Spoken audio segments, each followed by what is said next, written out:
नमस्कार दोस्तों, welcome to our channel SM Physics. Myself Suman. आज हम पढ़ेंगे वर्क पावर एनर्जी का पार्ट 4। ये हमारा चौथा चैप्टर है नीट 2025 फिजिक्स सीरीज का। इसके प्रीवियस पार्ट में हमने एनर्जी का इंट्रोडक्शन पढ़ा था, काइनेटिक एनर्जी का डेफिनेशन पढ़ा था। आज हम कोशिश करेंगे मैक्सिमम टू मैक्सिमम जितना पोर्शन एनर्जी का हो सके इस वीडियो में खत्म करें। बाकी जो कुछ बच जाएगा वो नेक्स्ट वीडियो में पढ़ेंगे।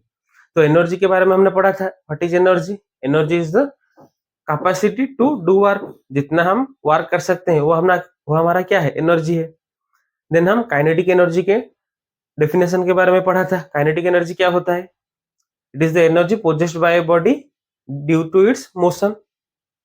काइनेटिक एनर्जी का डेफिनेशन क्या था? It is the energy possessed by a body by virtue of its motion. एक ऑब्जेक्ट जब मोशन कर रहा है तो रेस्ट में आने से पहले वो जितना उसके पास वर्किंग कैपेसिटी होगा वो क्या होगा? उसका काइनेटिक एनर्जी। काइनेटिक एनर्जी को हम कैसे कैलकुलेट करेंगे? काइनेटिक एनर्जी को हाफ एम वी स्क्वायर से हम कैलकुलेट करेंगे।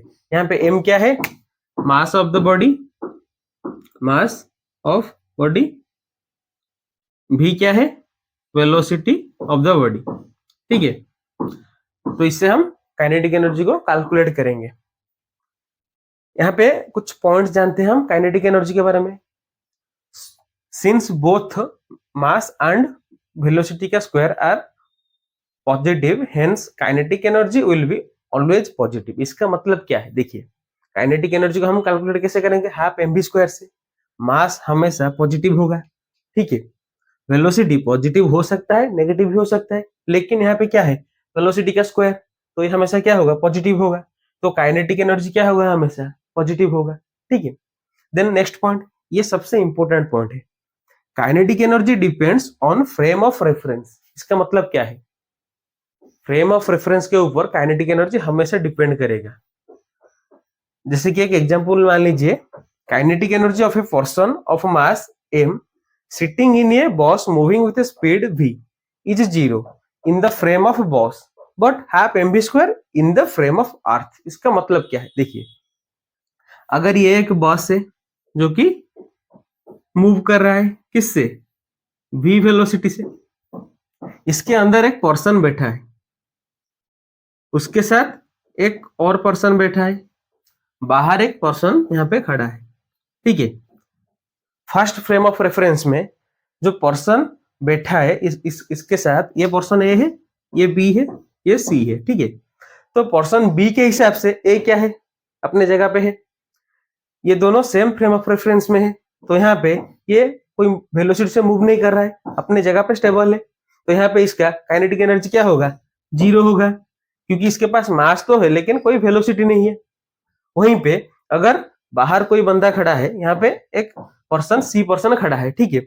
इसके हिसाब से यहाँ पे जो अंदर बैठा है पर्सन ए, ये क्या है? बस के साथ मूव कर रहा है, क्योंकि बस मूव कर रहा है, ये बस के अंदर बैठा है। तो इसके फ्रेम से बस के साथ ये पर्सन भी मूव कर रहा है, तो इसके पास वेलोसिटी क्या होगी? जो बस जितने वेलोसिटी से मूव कर रहा है, ये पर्सन का वेलोसिटी भी उतना ही होगा। तो इसका काइनेटिक एनर्जी क्या हो जाएगा इसके हिसाब से? हाफ एम वी स्क्वायर, ठीक है। जब फ्रेम ऑफ रेफरेंस चेंज हुआ तो काइनेटिक एनर्जी कैसे चेंज हुआ आपने देखा। फर्स्ट, जब दोनों सेम फ्रेम ऑफ रेफरेंस में थे तो एक के रिलेटिव में दूसरा क्या है? 0 काइनेटिक एनर्जी। वहीं पे एक बाहर वाला जो है अलग फ्रेम ऑफ रेफरेंस में है, उसके हिसाब से उनका काइनेटिक एनर्जी क्या हो गया? चेंज हो गया, ठीक है। तो फ्रेम ऑफ रेफरेंस चेंज होने से काइनेटिक एनर्जी क्या होता है? चेंज होता है। अभी हम काइनेटिक एनर्जी पर more than one system, more than one particle के बारे में जानते हैं, मोर देन वन ऑब्जेक्ट के बारे में जानते हैं। यहाँ पे हमने क्या जाना? काइनेटिक एनर्जी कैसे एक ऑब्जेक्ट के लिए निकालते हैं? हाफ एम वी स्क्वायर से।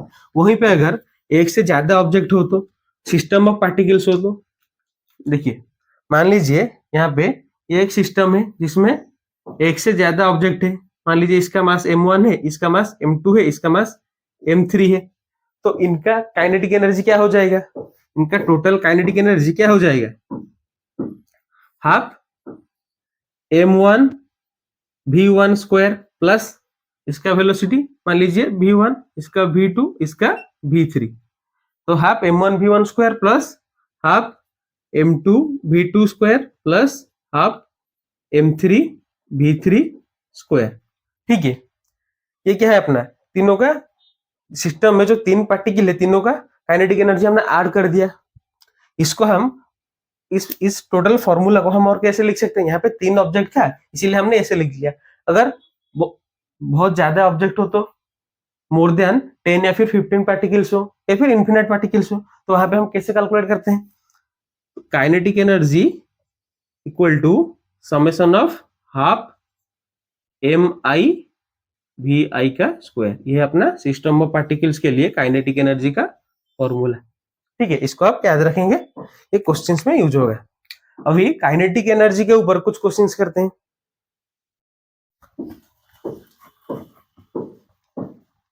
फिर हम काइनेटिक एनर्जी, पोटेंशियल एनर्जी और फिर kinetic energy movement. Here comes question number 1।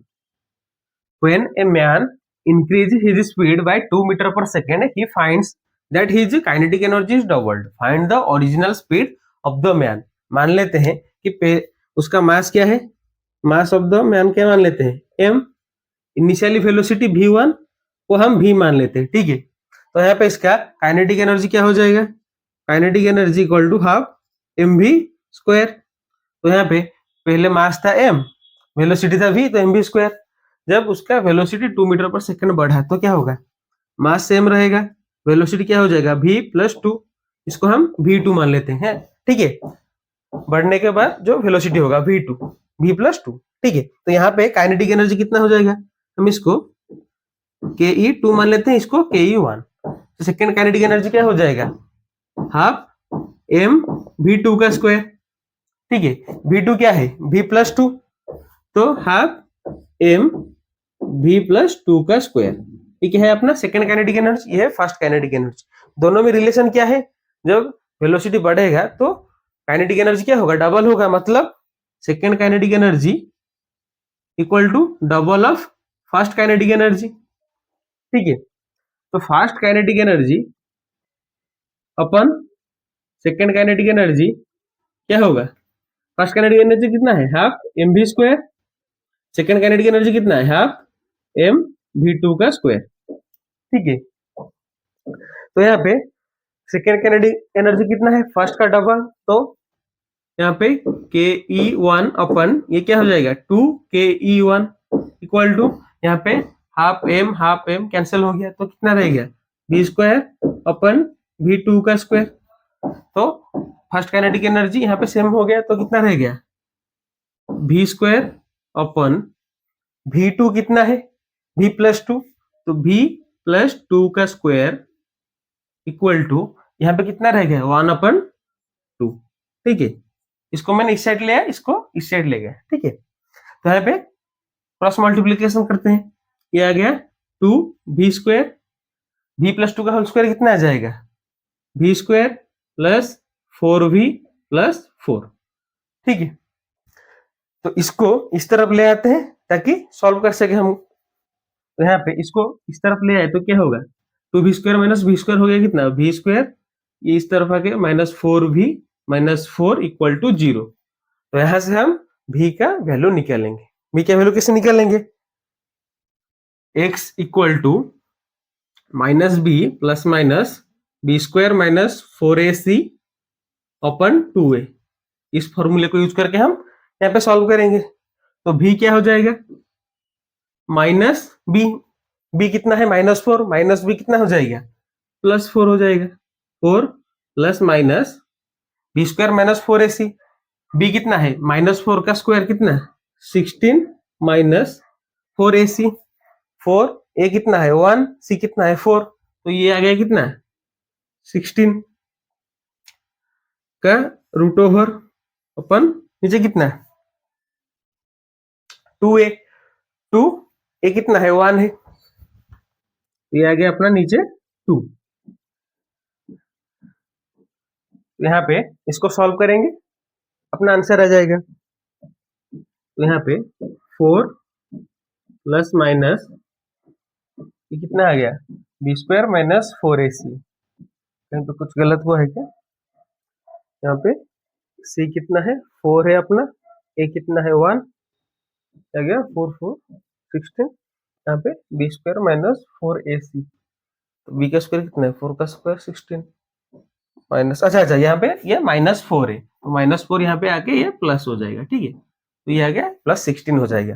तो ये हो गया 32 का √2, ठीक है। तो यहाँ पे 32 का √2 कितना होता है 4√2, तो 4 + 4√2/2, दोनों में से 2 कॉमन लेंगे तो 2 + 2√2, 2 यहाँ पे क्या हो गया 2 कॉमन लेके इससे कैंसिल कर दिया, तो 2 + 2√2, v का वैल्यू क्या आ गया 2 + 2√2, 2 प्लस माइनस यहाँ पे माइनस की जरूरत है, 2 + 2√2, ये आ गया अपना वेलोसिटी। तो इनिशियल वेलोसिटी क्या था, find the original speed of the man, मतलब ओरिजिनल स्पीड क्या था इसका 2 + 2√2, ये आ गया अपना original speed of the person, ठीक है। थोड़ा लेंथी क्वेश्चन था लेकिन समझाने के लिए था आपको, सिर्फ इतना बड़ा क्वेश्चन नहीं आएगा नेट में, ठीक है। ना एक और क्वेश्चन करते हैं, ये सिर्फ आपके कॉन्सेप्ट को समझने के लिए था।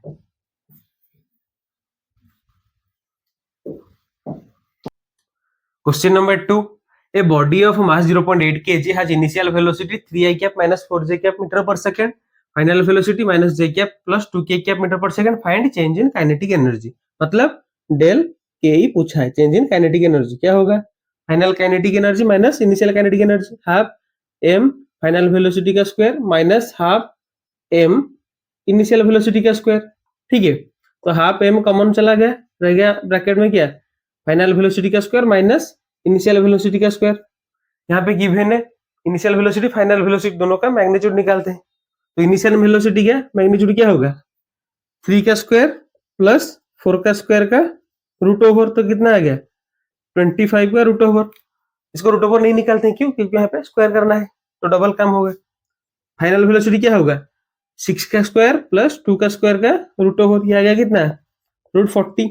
यहाँ पे वैल्यू पुट करते हैं, हाफ मास कितना है 0.8 kg इंटू फाइनल वेलोसिटी √40 का स्क्वायर माइनस √25 का स्क्वायर, तो कितना आ गया यहाँ पे आ गया 0.4, 40 माइनस 25 कितना हो जाएगा 15, 0.4 इंटू 15 दैट इज 6 जूल, ठीक है।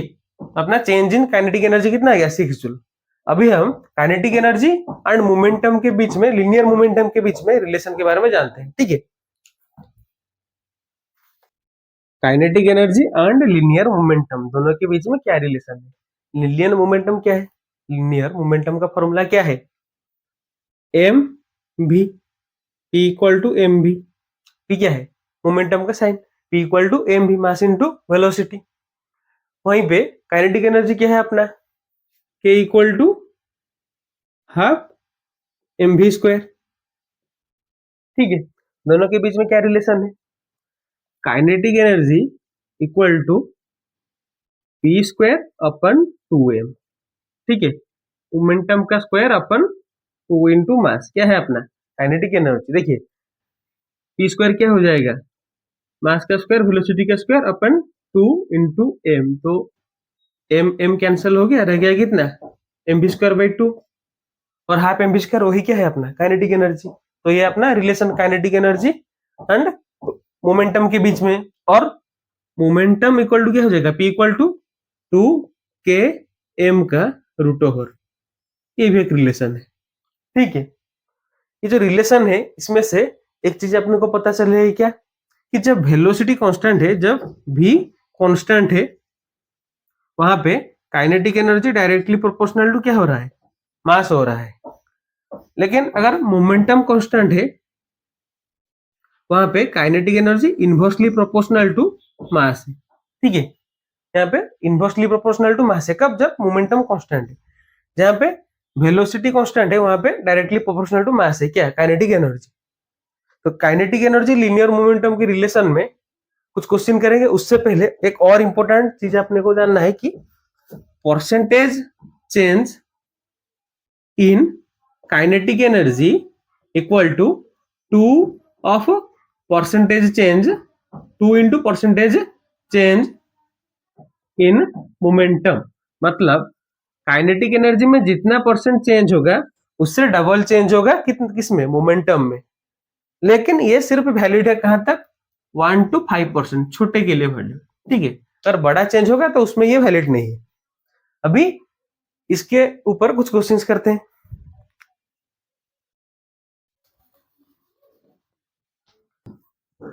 Here comes question number 3.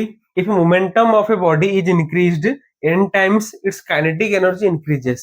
यहाँ पे काइनेटिक एनर्जी मोमेंटम के बीच में रिलेशन क्या है? Kinetic energy equal to p square upon 2m। ये क्या है? काइनेटिक एनर्जी मोमेंटम के बीच में रिलेशन। तो काइनेटिक एनर्जी क्या है? Directly proportional to square of momentum.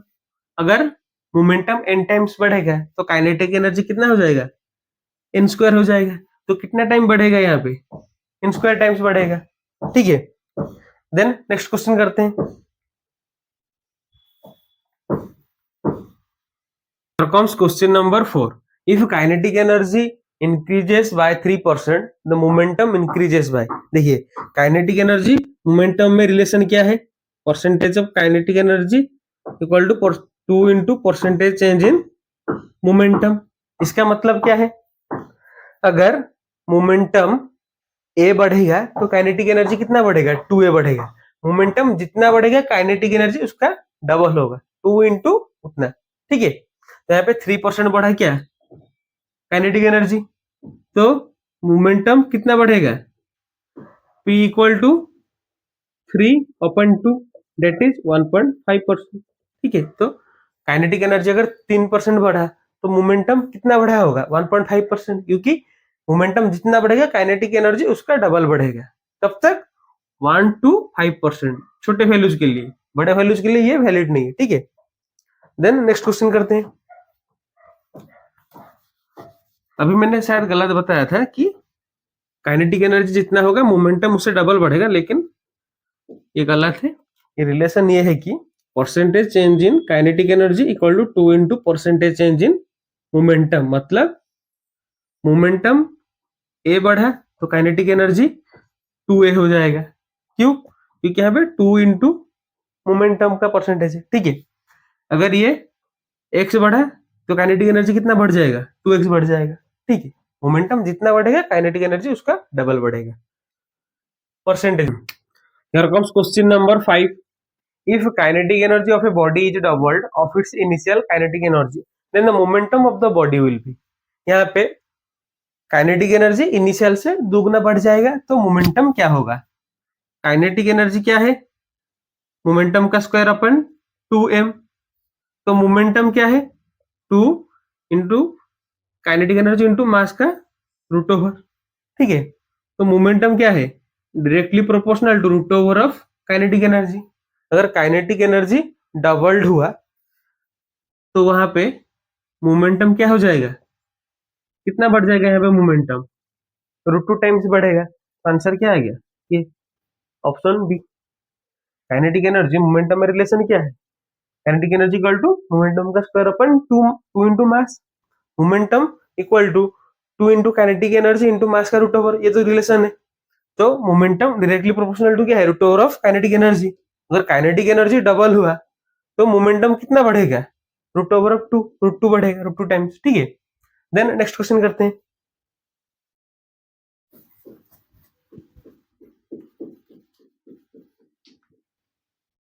Here comes question number 6.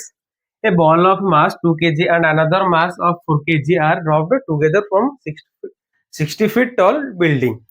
After a fall of 30 feet each towards earth, their respective kinetic energy will be in ratio। यहाँ पे दो masses है, एक 2 kg का, एक 4 kg का, दोनों को एक हाइट से नीचे फेंका गया। ठीक है, तो जमीन की तरफ 30 फीट तक एक साथ आए, तब उनका काइनेटिक एनर्जी का रेशियो क्या होगा? देखिए यहाँ पे ये जो हाइट दिया है 30 फीट गया, इस सब की कोई यूज नहीं है क्वेश्चन में। यहाँ पे अपने को हाइट से नीचे फेंका गया, एक सेम हाइट पे आके काइनेटिक एनर्जी का रेशियो निकालना है अपने को। तो एक सेम हाइट पे जब ऊपर से फ्री फॉल किया गया तो दोनों का वेलोसिटी क्या रहेगा? सेम रहेगा। अगर दोनों का वेलोसिटी सेम रहेगा तो इसका काइनेटिक एनर्जी क्या होगा? Half m v square. तो हाफ मास कितना है? 2 v स्क्वायर। इसका हाफ मास कितना है? 4 इंटू v स्क्वायर। दोनों का वेलोसिटी सेम है तो K1 अपन K2 क्या हो जाएगा, ये हो गया v स्क्वायर अपन ये रह गया कितना 2v², that is 1/2, answer 3, option 3 है 2004 का PIQ है। और कैसे हम सॉल्व कर सकते हैं इसको, देखिए जब वेलोसिटी कांस्टेंट होगा तब kinetic energy directly proportional to mass, ये हमने पढ़ा था, ठीक है। तो फर्स्ट का काइनेटिक एनर्जी अपन सेकंड का काइनेटिक एनर्जी इक्वल टू क्या होगा, फर्स्ट का मास अपन सेकंड का mass, that is 2 kg upon 4 kg 1/2, ये आ गया अपना रेशियो, ठीक है। ये आप ऐसे भी सॉल्व कर सकते हैं, ऐसे भी सॉल्व कर सकते हैं, ठीक है, एकदम जल्दी हो जाएगा। देन नेक्स्ट क्वेश्चन करते हैं।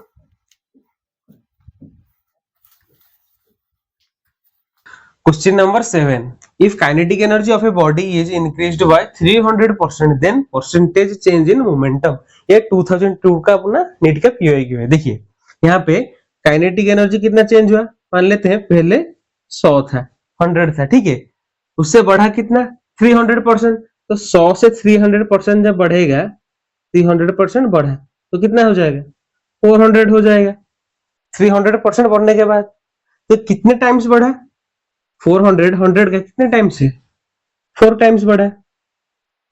तो मोमेंटम काइनेटिक एनर्जी के बीच में रिलेशन क्या है, P इक्वल टू √2 km, और P is directly proportional to √ऑफ kinetic energy, momentum is directly proportional to √ऑफ काइनेटिक एनर्जी। तो यहाँ पे बढ़ा कितना 4 टाइम्स, तो √4 कितना हो गया, that is directly proportional to 2, P कितना बढ़ेगा यहाँ पे, ये P कितना बढ़ेगा 2 टाइम्स हो जाएगा, मतलब मोमेंटम 100 से 2 टाइम्स बढ़ के कितना हो गया 200 हो जाएगा।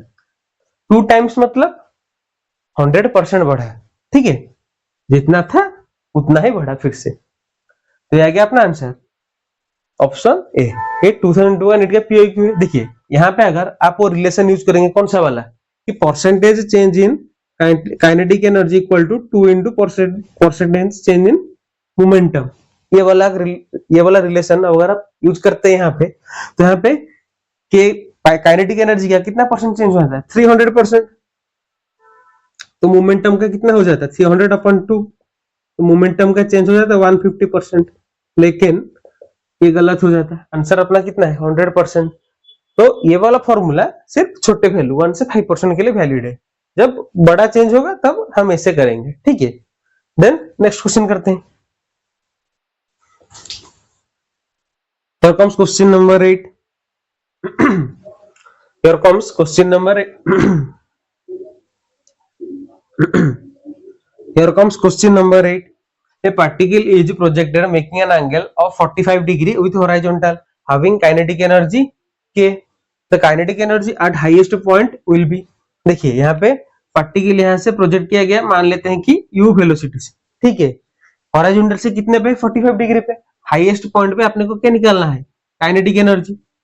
तो इनिशियली काइनेटिक एनर्जी क्या होगा, u वेलोसिटी से प्रोजेक्ट किया गया, मास मान लेते हैं कि m है, तो क्या हो जाएगा हाफ mu² हो गया इसका initial kinetic energy, that is कितना गिवन है k। हाईएस्ट पॉइंट पे वर्टिकल कंपोनेंट ऑफ वेलोसिटी क्या होगा यहाँ पे 0, क्योंकि हाईएस्ट पॉइंट पे पहुंच गया और ऊपर नहीं जा सकता, तो वर्टिकल कंपोनेंट ऑफ वेलोसिटी 0 हो गया। यहाँ पे सिर्फ हॉरिजॉन्टल कंपोनेंट होगा u cos थीटा, जो कि प्रोजेक्टाइल के हर पॉइंट पे हॉरिजॉन्टल कंपोनेंट क्या होता है सेम होता है, तो u cos थीटा कितना है u cos 45, that is u/√2। तो यहाँ पे काइनेटिक एनर्जी क्या हो जाएगा half mv², that is half m u/√2 का स्क्वायर, तो कितना हो गया हाफ mu²/2। हाफ mu² क्या है k है, तो k/2 आ गया अपना हाईएस्ट पॉइंट पे काइनेटिक एनर्जी। इनिशियली कितना था काइनेटिक एनर्जी हाफ mu², ऊपर हाफ mu²/2, तो k/2 आ गया अपना काइनेटिक एनर्जी हाईएस्ट पॉइंट पे प्रोजेक्टाइल की। ये अपना 1997 का PIQ है। अभी हम पोटेंशियल एनर्जी के बारे में जानते हैं, उसका इंट्रोडक्शन और उसके बारे में कुछ जानेंगे, बाकी जो पार्ट रह जाएगा वो नेक्स्ट वीडियो में खत्म करेंगे। अपना सिर्फ work energy theorem, then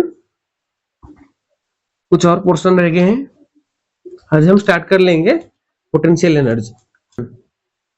potential energy, तो पोटेंशियल एनर्जी क्या होता है, देखिए काइनेटिक एनर्जी क्या था, बॉडी जब मूव करता है तो अपने मोशन की वजह से जो एनर्जी एक्वायर करता है उसको हम क्या बोलते हैं, काइनेटिक एनर्जी। वैसे ही पोटेंशियल एनर्जी बॉडी अपने पोजीशन के वजह से या फिर कॉन्फ़िगरेशन के वजह से जो एनर्जी एक्वायर करता है उसको हम बोलते हैं पोटेंशियल एनर्जी। तो potential energy is the energy stored in a body or system by virtue of its position in a field of force or by its configuration. Potential energy is also called mutual energy or energy of configuration. तो यहाँ पे ये जो position और configuration है ये क्या है, इसको हम एग्जांपल से समझते हैं। फर्स्ट पोजीशन की एग्जांपल देते हैं। A body lying on the roof of a building has some potential energy, when allowed to fall down it can do the work. Then potential energy of water stored to great heights in dams used to run turbine. इसका मतलब क्या है, देखिए अगर एक body पड़ा है छत के ऊपर, उसको हम फ्री फॉल कराएंगे तो क्या होगा, वो फ्री फॉल करेगा, नीचे फेंकेंगे तो नीचे आएगा, तो उसके पास कुछ पोटेंशियल एनर्जी है। वहीं पे जैसे कि वाटर हम स्टोर करते हैं, अपने टंकी में स्टोर करते हैं या फिर डैम्स में स्टोर होता है, उसको वाटर प्रेशर को यूज करते हैं किसके लिए, टर्बाइन को मूव करने के लिए। तो जो एनर्जी स्टोर होता है उसके कॉन्फ़िगरेशन के वजह से उसको हम क्या बोलते हैं, उसके पोजीशन की वजह से उसको हम क्या बोलते हैं, potential energy due to position. ठीक है, वैसे ही कॉन्फ़िगरेशन का एग्जांपल क्या है, देखिए एक मतलब धनुष बाण, आरो, स्ट्रेचड बो आरो। एक बो को हम स्ट्रेच करेंगे, ठीक है, ऐसे ये बो है, मैंने इसे स्ट्रेच किया तो इसको स्ट्रेच करके इस पोजीशन में होल्ड किया, तो ये जो मैंने इसे स्ट्रेच किया, ये जो कॉन्फ़िगरेशन, इसकी वजह से जो पोटेंशियल एनर्जी मिला, जिसकी वजह से जब मैं बो को छोड़ूंगा तो आरो फॉरवर्ड डायरेक्शन में जाएगा। ये अगर एक आरो है, मैंने इसे स्ट्रेच करके रखा, किससे, बो को स्ट्रेच करके रखा, जब मैं इसे छोड़ूंगा तो ये क्या होगा, आरो फॉरवर्ड डायरेक्शन में जाएगा। तो ये जो स्ट्रेच किया, इसके कॉन्फ़िगरेशन के वजह से पोटेंशियल एनर्जी जो एनर्जी मिला उसको हम क्या बोलते हैं, potential energy due to configuration. तो पोजीशन की वजह से होता है पोटेंशियल एनर्जी, देन कॉन्फ़िगरेशन की वजह से भी पोटेंशियल एनर्जी होता है। अभी हम टाइप्स ऑफ पोटेंशियल एनर्जी के बारे में जानते हैं, पोटेंशियल एनर्जी किस किस टाइप के होते हैं, और हम इस चैप्टर में कौन से पोटेंशियल एनर्जी के बारे में पढ़ेंगे। ठीक है,